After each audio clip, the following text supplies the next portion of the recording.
Hey everybody, welcome to my super in-depth Crit Forbidden Rite Occultist guide. I've made a few build guides on this character over the past few leagues. It is by far, hands down, my favorite character that I've ever played in this game. I've been playing for a few years now. And in those build guides, I've had people ask me questions of some things that I may have missed and not covered. So I just wanted to make this very in-depth guide on how to make this character as good as you can.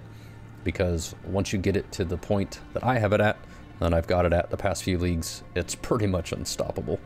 I'm not going to say it's unkillable, because nothing's unkillable, but it's pretty close. So it's going to be a long video. I do have timestamps in the video, so if you want to skip ahead, skip around, feel free to do so. They'll be down below in the description. And without further ado, we'll pull up this Google Slides presentation that I made for you to help you follow along. I'll also have that linked in the description down below as well. All right, Crit Forbidden Rite Occultist. So first things first, just general overview. What is Forbidden Rite? So it's a chaos projectile spell that deals chaos damage based on the amount of life and energy shield that you have. So it takes 12% of your max life and 5% of your max energy shield and applies that as damage as well. But at the same time, you also take 40% of your max life and 25% of your max energy shield as chaos damage when you cast it. So those are combined, not one or the other. Cast on crit, it's pretty simple, self-explanatory. Cast a link spell when you hit with a critical strike with an attack skill. So you have to link it to an attack skill and a spell skill. That's just the gist of the build itself. So we'll go over gear, gems, skill tree, and then the most important part, the cast on crit breakpoints that come into play with attack speed and cooldown recovery. All right, so for the helmet, you'll need to get just a regular Crown of the Inward Eye, nothing special. That's just best in slot for this build. You know, I've tried it with elevated nearby enemies take negative chaos resistance and +1 max power charge, and it's just, you know, it's just the best in slot.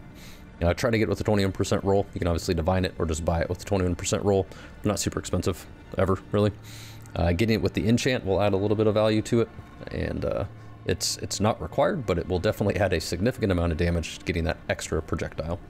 The bonus on it would get the +1 max power charge corruption on it, and then you can also use Hillock to get it up to 30% as well. All these pictures are from the gear that I have on my character right now. For the dagger, I have made a couple guides on how to craft this, but the gist of it is you get an eye level 73 plus fractured +1 all chaos spell skill gems rune dagger.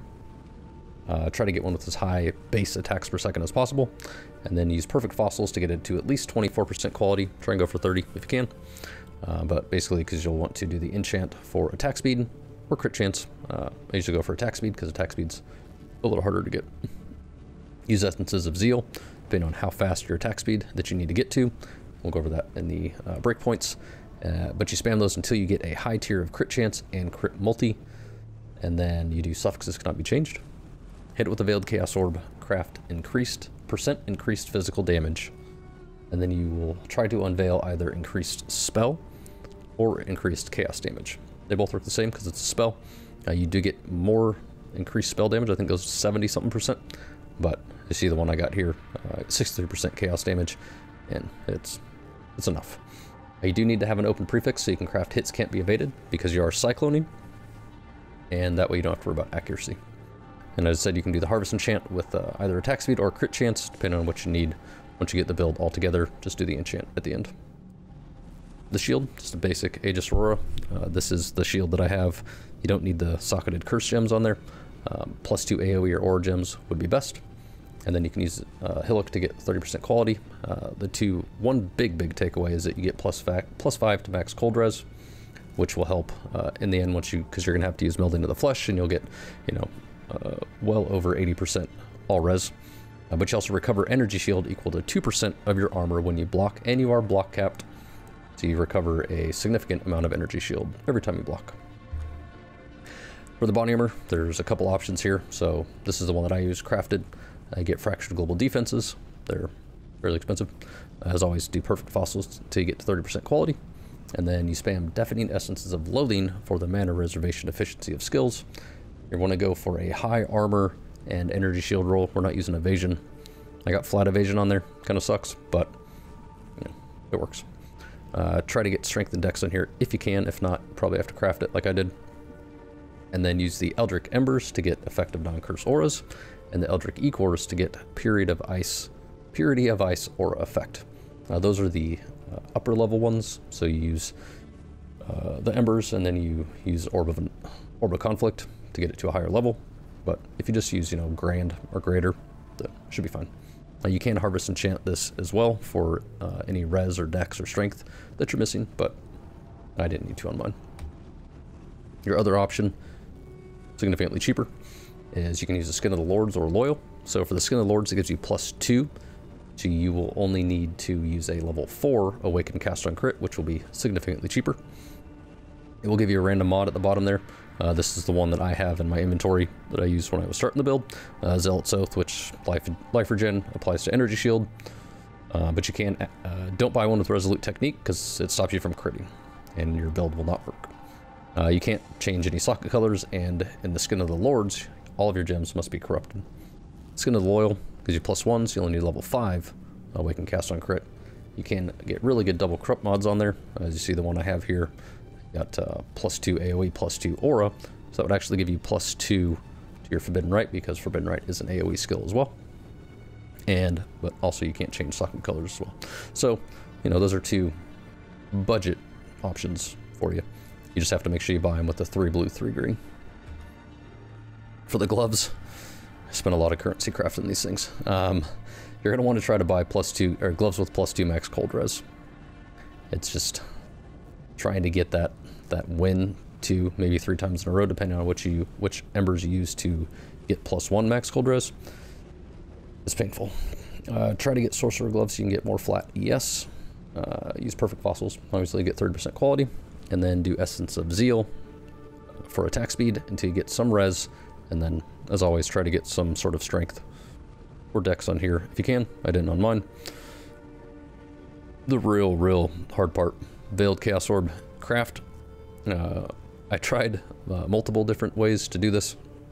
The best way I found was I was using Craft of Exile to try and plan this out. Craft Fizz converted to Cold, Lightning, or Fire. And then you unveil it and legit pray to Chris Wilson for +2 AoE gems. I spent about 18 divines crafting these gloves. It was ridiculous. And just because I wanted the plus max 2 cold res on there already. And use the Eldritch Ecor, whichever level you want, to get increased effect of your marks.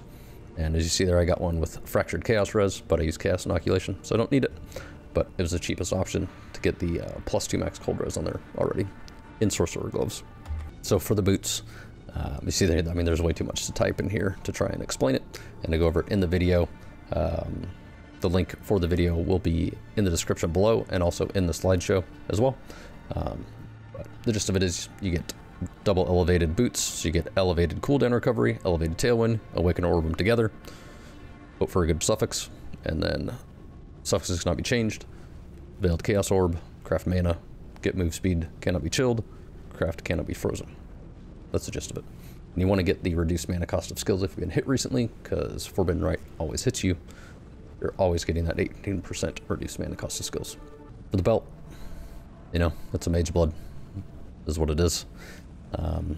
Make sure you get leftmost 4 magic utility flasks, because you do need all 4 flasks active at the same time. You can either slap on the attribute catalyst or res catalyst, depending on whichever you need. That's what it is. So with the Mageblood, here are the flasks that I say are pretty much mandatory. You're going to need a diamond flask, a quicksilver flask, a bismuth flask, and a granite flask, and then the Dying Sun. So for the non-unique flasks, diamond flask for global crit, and then quicksilver flask for movement speed, bismuth flask for Ellie res, and then the granite flask for flat armor. Now the prefixes, you're always going to need the reduced duration, 25% increased effect on all 4 of them. For the suffixes, they can go in any order. It doesn't matter. They don't have to be on these specific flasks, but you do, in my opinion, need all 4 of these. So T1, increased armor, the reduced mana cost of skills during effect, as you see down there. You get that from unveiling Cinder Swallows. So just buy a couple of them that are veiled, not unveiled yet, and you should get it in 1 or 2. Double Ellie res on that flask, because you are using Meld into the Flesh. That and the Third of Hope, you're starting to like -80 res. So 54% chance to avoid being stunned. So that with the double increased effect makes you stun immune. And since you're doing Cyclone, getting stunned will kill you.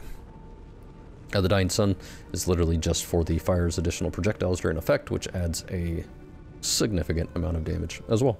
And you also take less fire damage. So for the rings, first ring, you just got to get an onslaught on hit synthesized ring. It's best in slot for one of your rings because it gives you constant onslaught uptime on hit, as opposed to the move speed gain onslaught on kill, because it doesn't do any good against bosses. And so I spam Essences of Scorn to get more crit multi and get some res. As always, try to get strength and dex on here if you can, if you need it. And then make sure to have an open prefix to craft on non-channeling skills, and then use Fertile Catalyst to get to -8. Keep crafting it until you get to -7, and then use 15 Fertile Catalyst to get to 15%. Or you can start with the Fertile Catalyst in the beginning, just scour it before you start crafting it, and then it'll take 3. For the other ring, I went kind of big on this one. It's not really necessary. You get a item level 84 plus Eyelight ring, and then either get it already influenced or slam it with a Hunter Exalt, whichever's cheaper. I use Deafening Essences of Envy until you get Despair on hit, so you get double increased chaos damage. And then make sure to have an open prefix just like before. Non-channeling skills, -7. Use Fertile Catalyst to get -8. And as it says there, I mean, you can really just get any Despair on hit ring. I love this build, so I try to go as big as I can. For the Amulet, it's Ashes. Try to get 20% increased reservation efficiency of skills. I stopped at 18. I divined it a couple times. I went Charisma to get more mana reservation. It's 1 Opalescent and 2 Golden Oils. And then use Intrinsic Catalysts if you want to get more attributes on there. Those are the only catalysts that actually affect it. So for the gems, we've got a level 5 20 Awaken Castoncrit, linked to a 20/20 Culling Strike, and then those are linked to a level 1 20% quality Anomalous Vengeance, which is a counter attack to trigger Culling Strike, and it has a cooldown, which is why you use Awaken Castoncrit, so that they work with each other to make it cast or attack faster. And then Divergent Purifying Flame, level 1 20% quality, just creates consecrated ground, so the enemies take increased damage, so those ones go in your helmet. For your dagger, I just have a level 1 precision, I'll explain that later. A 20/20 Anomalous mark on hit, because it's reduced mana cost, and then 20/20 Anomalous Assassin's mark, you get more crit chance, crit multi, more damage taken, and you get mana on kill as well. In the shield, 20/20 Val Discipline, obviously Discipline your ES base, so you get more energy shield, and then your Val Discipline is basically your only life flask. Tempest Shield, I have a 21/20 in there. You get more spell block, makes you immune to shock, and it shocks enemies, so they take more damage as well. And then I only have a level 3 Enlighten in here, and my mana is perfectly fine, so you don't need to go for the level 4 because they are expensive. But you can. For the body armor, you do, if you have a crafted body armor with no extra +1 all skill gems anywhere, you will need a level 6 20% quality Awaken Castoncrit. They're expensive, but it is what it is. Got that linked to a 20/20. I have the Anomalous Cyclone because I like the knockback. If you do Divergent, then it just gives you like 5% more move speed. Have that linked to a 20/20 Anomalous increased crit strike chance. It gives you 5% more crit multi. And then a 20/20 or 21/20 power charge on critical. Now, increased crit damage does actually give you more damage because it gives you crit multi, like 150+% crit multi, but you don't gain power charges on hit. So you will only get it on kill and on block if you don't have power charge on crit. So with power charge on crit, when you go into a map, literally like the first thing that you hit, you get all 7 power charges, or 8 or 9, however many you have. I just have a regular 21/20 Forbidden Rite, no alt quality on that one.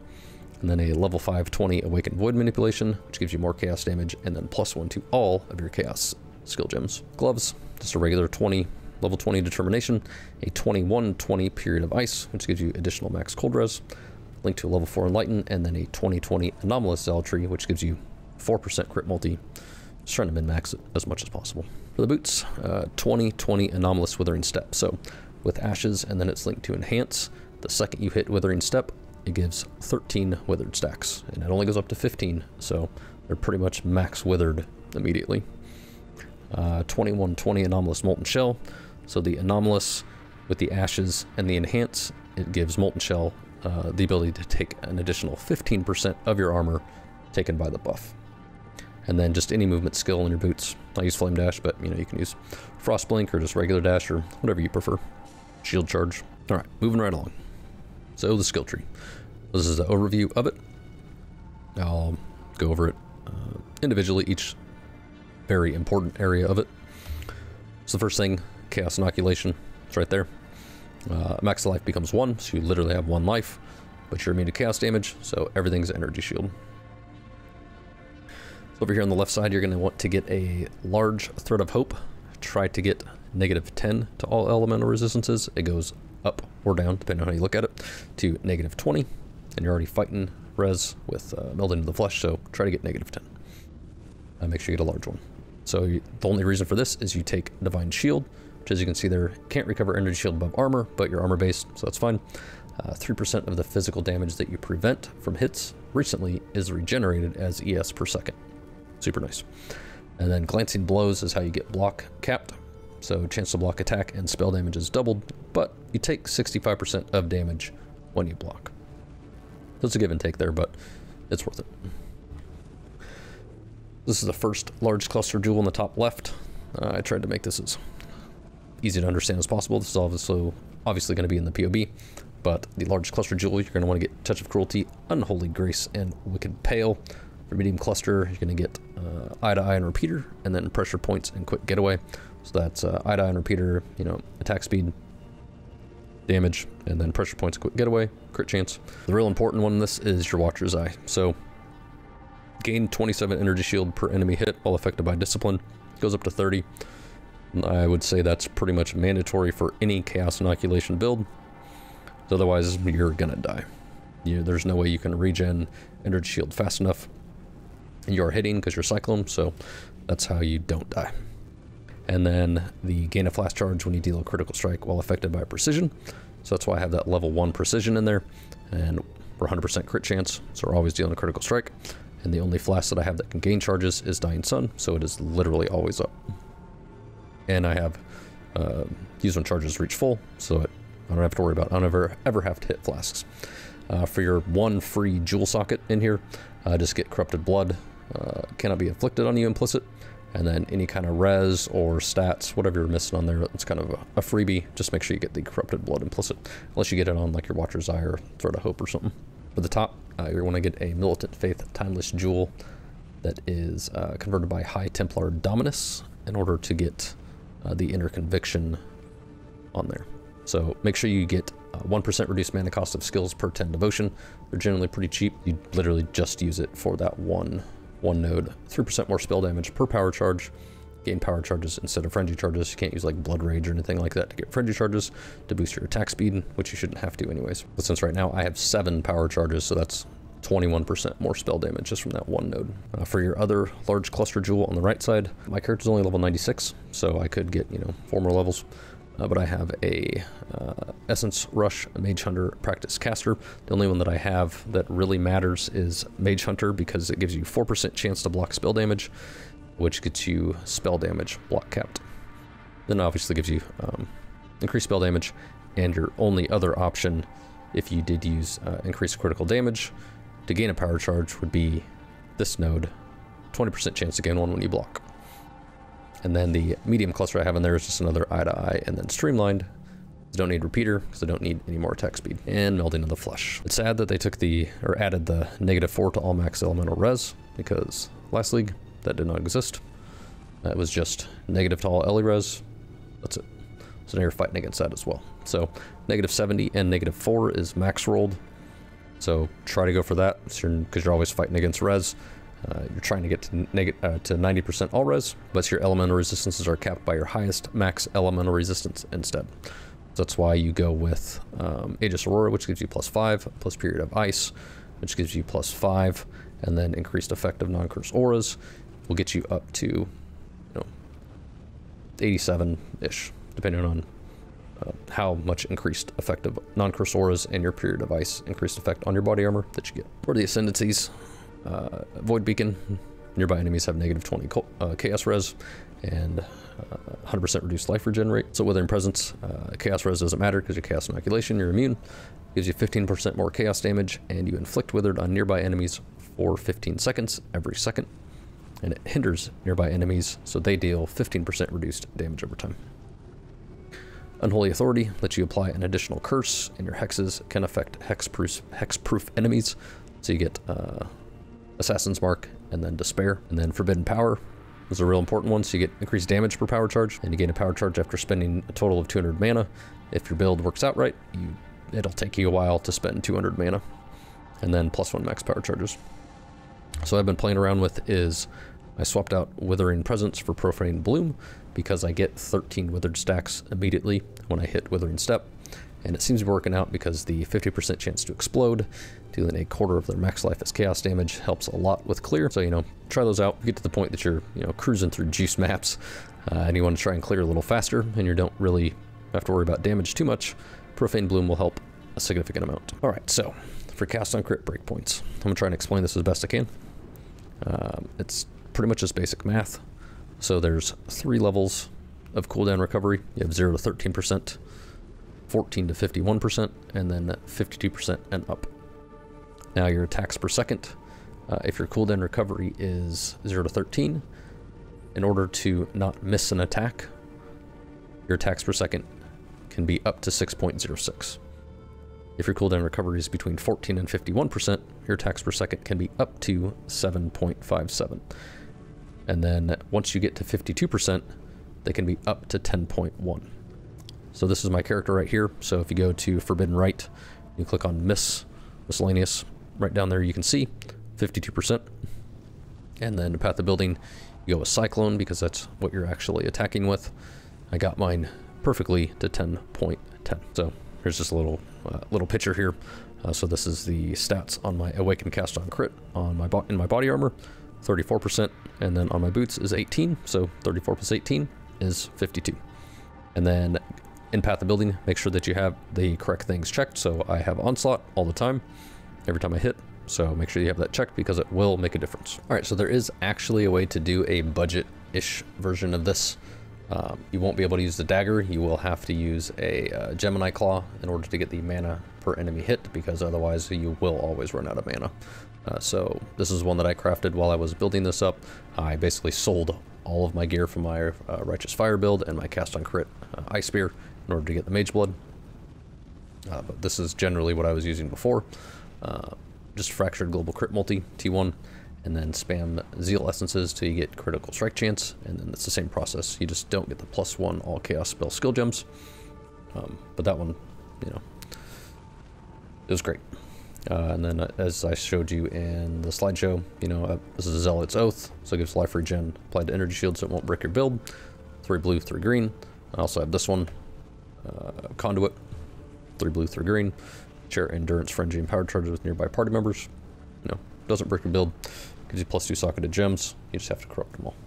And then for your flasks, in order to get like a quasi Mageblood-ish type setup, you want to get the gain a flask charge when you deal a critical strike prefix. And that's pretty much it. And then just do use when charges reach full. And then, you're always dealing critical strikes, obviously. So as long as you get a decently high percentage, tier 2, tier 1, obviously is 34%. They'll automatically proc on their own, so you don't really have to worry about it. For your belt and the rest of your gear, you're going to have to get a lot of res on there because you won't be able to get the increased effect double LE res on your flask and have it up all the time. So it's just a good example of the belt, one of the belts that I was using from a Righteous Fire build. If we were to use Zealot's Oath, then your life regeneration is applied to energy shield instead. So once your energy shield recharge kicks in, something like this would help it regenerate faster, technically. And it's got, life.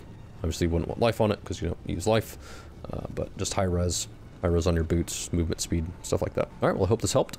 Hopefully GGG doesn't ever nerf this skill, because I will probably play it until they do, league after league.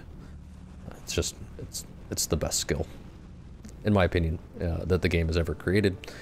Tornado Shot was my favorite build before I really got into Cast on Crit Forbidden Rite, and now it's just, I can't stop playing it. It's just so much fun. I tried to cover everything as best I could. If I missed anything or if you have any questions, please feel free to drop a comment below, and I will be sure to answer them to the best of my abilities. All right, well, if you did enjoy the video, please consider giving it a like, and if you're enjoying the content, please consider subscribing as well, because it really does help me out. I will leave you with a Deathless Feared run full Feared run. No crazy Ubers or anything like that, but just kind of show you the potential and the capabilities of the build. It's pretty phenomenal. And one last thing that you'll see in there as well, the Celestial Cat Forbidden Rite effect turns your Forbidden Rite skill into a cat, which is pretty fantastic. All right, I'll see you in the next video. Less real and resist the assault.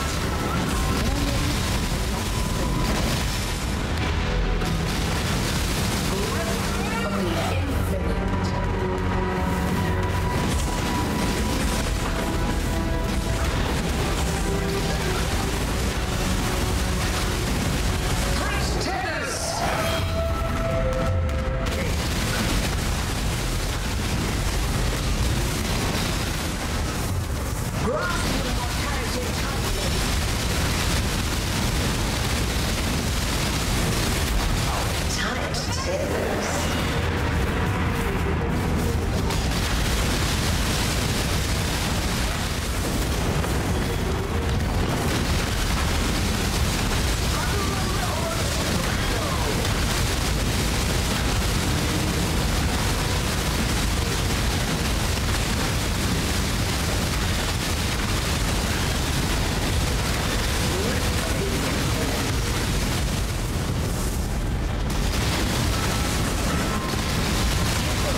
Alright. Should be pretty easy. Look at me dueling terrors or whatever it is. That one's kind of annoying. Otherwise, really not much to it.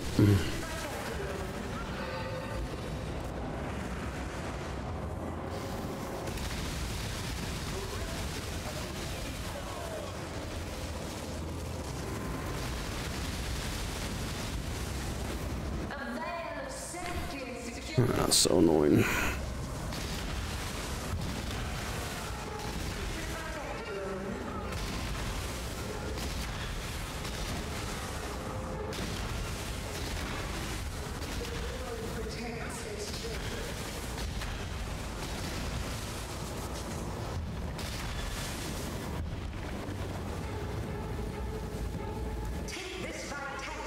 Stop healing her.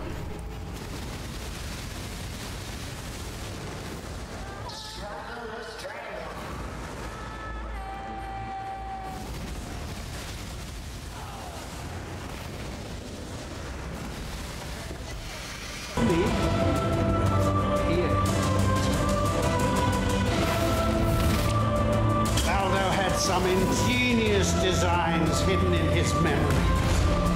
Observe!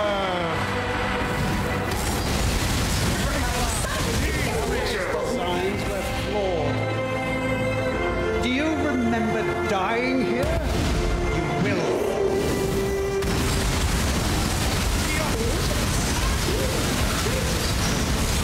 Yes, that's it. What are you? In this... The degen pools are about the only thing that can kill me if I'm not paying attention. And you? This caustic gram doesn't do anything either.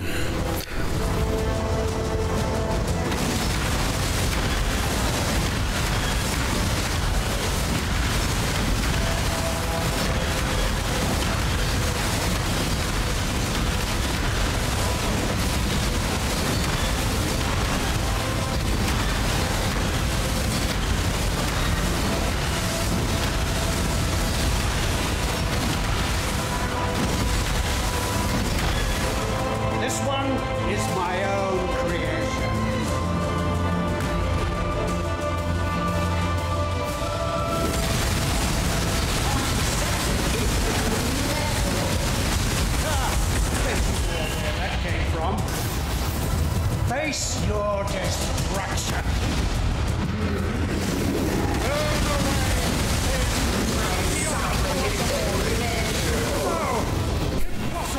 Super easy. Oh, this isn't over. This will never be over.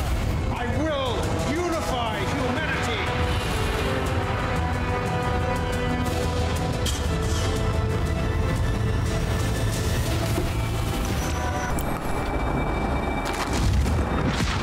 All right, and here's Chula.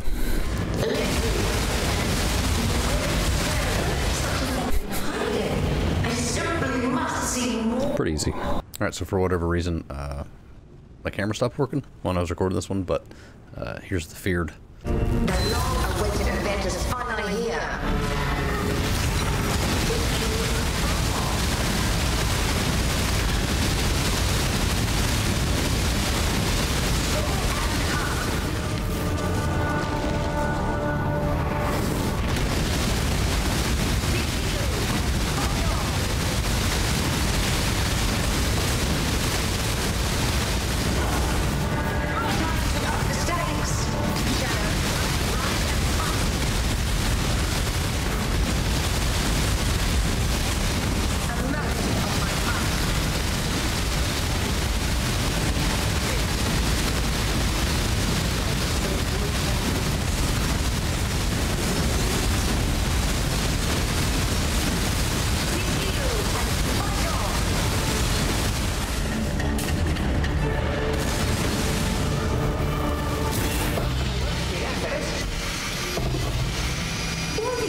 And my prize.